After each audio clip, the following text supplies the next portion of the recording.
Does your headrest speakers sound like that?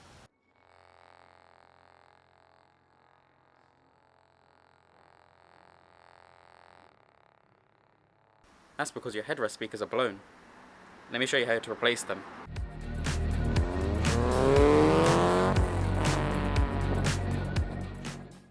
So first, take this up and fold it over. And find the zip. Unzip that. Pull this off. Also pull this other layer carefully off. And there we are. That's the speakers. Yeah, this one's perfectly fine with a few cracks around the edges, but it seems decent. But this one here, that's a different story. There's just missing chunks on it, like up there's just missing pieces. This part here is falling apart. So I'm going to be replacing both of them because this one's probably going to be like that soon, as this one here actually was like that not too long ago, because I did the ones on this seat here recently and I switched the two good ones into here. Well, let's replace them with the other ones. So there will be a bit of work you need to do for this because it's not a direct swap, but I'll show you that in a second. But you keep me on red, oh, everything is like a test. I better not text or I'll come off desperate. But if I lay down and I play dead and I stay dead, baby, you'll get sick of being the monster out of my head, under my bed, thinking something. So now you want to get your favorite prying tool.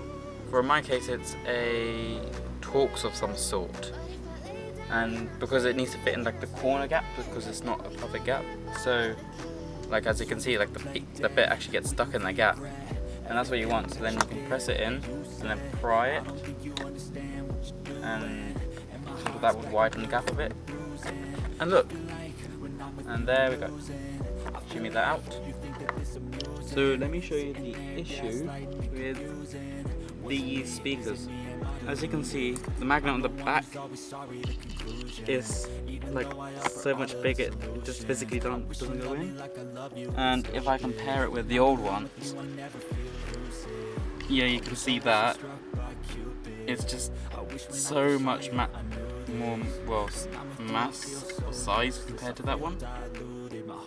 And so like so the way you need to widen this, I've done it before, so that's why I'm making this whole video, is you need to get a Dremel and Dremel out on this side and this side, so then you can widen the hole here just enough so that can slot directly into here. Yeah, these tools I'm using again, the burrs, and I'm going to be using it with the Dremel, and that should make a quicker job. Yeah, last time I did it with the sanding wheel, which took quite a while, but it did work. This should just speed up the process.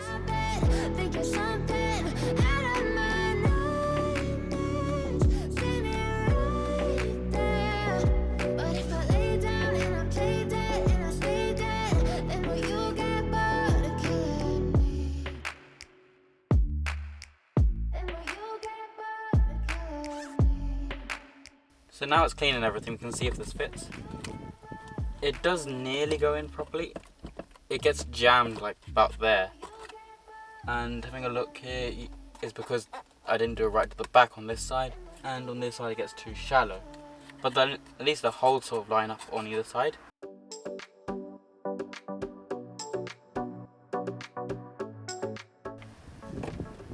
So now you get your screwdriver and a screw, and you can try jamming in and see if that fits. I've also cleaned up behind it, so if it does fit, I don't need to take it out again.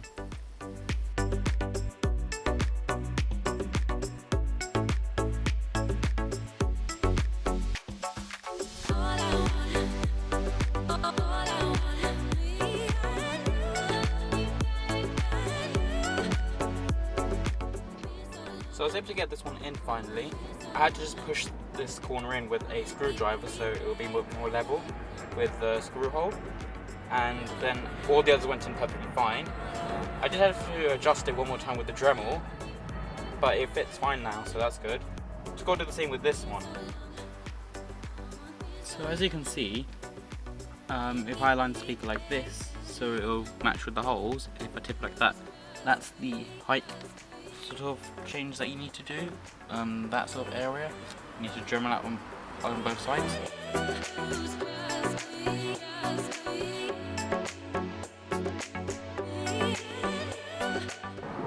So as you can see, I've put both of them in now.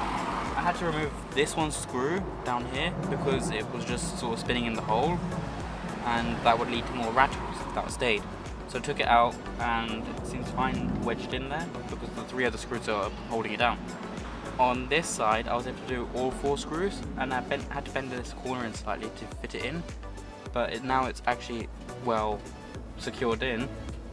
So that's all clean, so now we can reinstall this. So you just have to slide it in like that in that corner. Make sure this sort of, oh, it doesn't show there. It's like an extra bit of mine, so I just need to tuck it away in the back. Make sure that it doesn't crease up because that you'll be able to feel that. And then, well, you just pull this back up over and get the zip and sort of zip up. Then you just sort of fold it back, and it's just like new, or new for 30 years old. So that's how you change the speakers in a MX5 headrest, and it actually looks quite decent. And obviously you won't tell, you'd only notice the sound quality, which is what you want. If you like it, subscribe, tick the bell because I don't post videos that often, and see you in the next one. Bye.